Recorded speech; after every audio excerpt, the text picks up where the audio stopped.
नमस्कार, आप देख रहे हैं एमएस टीवी और मैं हूं आपके साथ कंचन। आइए नजर डालते हैं उत्तराखंड की कुछ खास खबरों पर। 26 जून को अंतर्राष्ट्रीय नशा निरोधक दिवस के मौके पर पुलिस लाइन देहरादून में एक कार्यक्रम का आयोजन किया गया, जिसमें उत्तराखंड पुलिस के वरिष्ठ अधिकारी साथ ही ऐसे लोग जो सामाजिक क्षेत्र में ड्रग उन्मूलन की दिशा में बेहतर प्रयास कर रहे हैं। इस दौरान समाज में फैलते नशे को किस प्रकार रोका जाए और पुलिस की इसमें क्या भूमिका होनी चाहिए, इसके विषय में विस्तार से चर्चा की गई। आज नशा मुक्ति दिवस है। इसमें हमारा यहाँ पे गणमान्य लोग हैं, जनता है, उनके साथ हमने एक संवाद रखे हैं, विचार विमर्श करा है। उसको जागरूक कराना है, हमारे पूरा उत्तराखंड को ड्रग्स फ्री उत्तराखंड करने में हमारा सभी जनता को सहयोग होना चाहिए। तो इसी बारे में हमने आज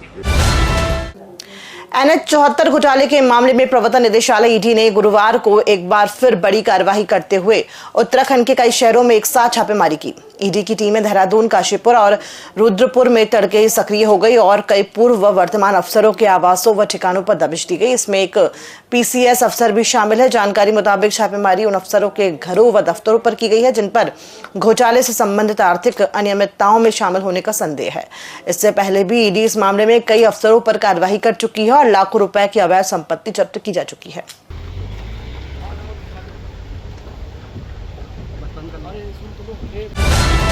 बीते दिन CMO देहरादून के द्वारा मासिक समीक्षा बैठक ली गई, जिसमें जिले के विकास खंडों के इंचार्ज डॉक्टर्स शामिल हुए।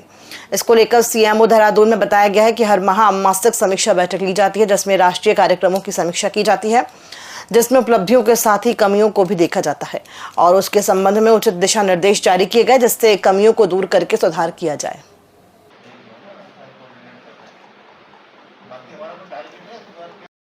देखिए, जो मासिक समीक्षा बैठक हमारे द्वारा की जाती है, जिसमें समस्त जो हमारे ब्लॉक के इंचार्ज हैं डॉक्टर, वो आते हैं। हमारे जो BPM हैं वो आते हैं, BLA, BCM, सभी जो ब्लॉक लेवल के जो जितने भी एडमिनिस्ट्रेटिव जो लोग हैं वो उसमें शामिल होते हैं। तो उसमें जितने भी हमारे जो राष्ट्रीय कार्यक्रम जो चल रहे हैं उसमें जो हमारा अचीवमेंट है उसके बारे में बात की जाती है, कैसे अपने अचीवमेंट को हम सुधार कर सकते हैं उसके बारे में जो है बात की जाती है।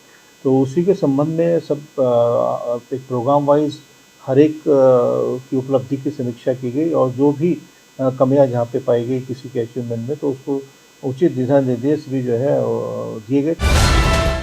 इन दिनों हरिद्वार के भगवानपुर में सियासी माहौल पूरी तरह से गरमाया हुआ है। भाजपा सरकार में राज्य मंत्री और कांग्रेस की विधायक आमने सामने हैं। उद्घाटन और शिलान्यास को लेकर बयानबाजियों का दौर दोनों तरफ से जारी है। दरअसल आपको बता दें कि भगवानपुर में दिवंगत कैबिनेट मंत्री सुरेंद्र राकेश के नाम से SC/ST के लिए आवासीय विद्यालय के भवन का शिलान्यास को लेकर राज्य मंत्री देशराज कर्णवाल ने एक प्रेस वार्ता रखी, जिसमें उन्होंने पत्रकारों को बताया कि संभावित 4 या 5 जुलाई को सूबे के मुखिया पुष्कर सिंह धामी शिलान्यास करेंगे। साथ ही पत्रकारों से बातचीत करते हुए उन्होंने कांग्रेस विधायक ममता राकेश पर हमला होते हुए कहा कि वो बेगानी शादी में अब्दुल्ला दीवाना बनती गिर रही है, राज्य वित्त की सड़कों का उद्घाटन करती है, मुख्यमंत्री के कार्यों को अपना बताकर उद्घाटन करती है और अगर उन्होंने अनैतिक कार्य करना जारी रखा तो वे उनके खिलाफ कार्रवाई करवाएंगे। सबसे पहले मैं पत्रकार बंधुओं आपका धन्यवाद ज्ञापित करता हूं कि शॉर्ट निवेदन पर आप मेरे आए और माननीय मुख्यमंत्री जी का आभार व्यक्त करने के लिए माननीय मुख्यमंत्री जी द्वारा भगवानपुर करालटी गाँव में 35 करोड़ रुपए की लागत से अनुसूचित जाति छात्र छात्राओं के लिए एक आवासीय विद्यालय बनने जा रहा है। उसका मैंने स्थलीय निरीक्षण किया और माननीय मुख्यमंत्री जी से मैंने निवेदन किया कि वो उसका शिलान्यास करने आए। भगवानपुर की जनता उनको धन्यवाद ज्ञापित करना चाहती है, उनका स्वागत करना चाहती है। तो माननीय मुख्यमंत्री जी ने जुलाई के फर्स्ट वीक में आने के लिए कहा है कि वो आएंगे और इसका शिलान्यास। वहीं कांग्रेस विधायक ममता राकेश ने सुरेंद्र राकेश आवासीय विद्यालय की भूमि पर जाकर अपने समर्थकों के साथ आज ही पौधारोपण कर दिया और ये संदेश मीडिया के माध्यम से दे दिया कि इस कार्य के लिए उनके पति दिवंगत कैबिनेट मंत्री सुरेंद्र राकेश ने नींव रखी थी, जिसकी लड़ाई 10 सालों तक उन्होंने लड़ी और आज वो दिन आ गया है कि ये सपना क्षेत्रवासियों के लिए पूरा होने जा रहा है। एक सवाल के जवाब में उन्होंने राज्य मंत्री देशराज कर्णवाल पर जमकर हमला बोलते हुए कहा कि देशराज कर्णवाल अनपढ़ है और उन्हें सही समझ नहीं है। मंत्री समाज कल्याण और परिवहन मंत्री का ये अथक प्रयास है। उनके जीवन का सबसे बड़ा सपना था।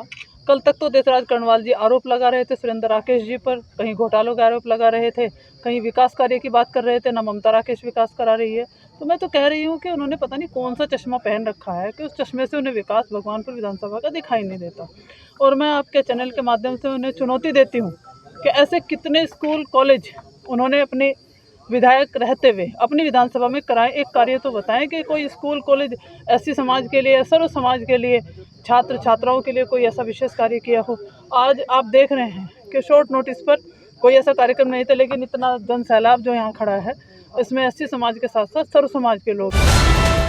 रुद्रप्रयाग जनपद के घोलतीर क्षेत्र में आज सुबह एक बड़ा सड़क हादसा हो गया। मिली प्रारंभिक जानकारी के अनुसार एक बस अनियंत्रित होकर उफनती अलकनंदा नदी में जा गिरी, जिसमें सवार कई लोग नदी में बह गए। बताया जा रहा है कि बस में कई यात्री सवार थे और हादसे के वक्त तेज बारिश के चलते नदी का जलस्तर भी उफान पर था। प्रत्यक्षदर्शियों के अनुसार हादसे के दौरान करीब 5 लोग बस से छिटक कर बाहर गिर गए। उन्हें स्थानीय लोगों और पुलिस द्वारा रेस्क्यू किए जाने की सूचना है।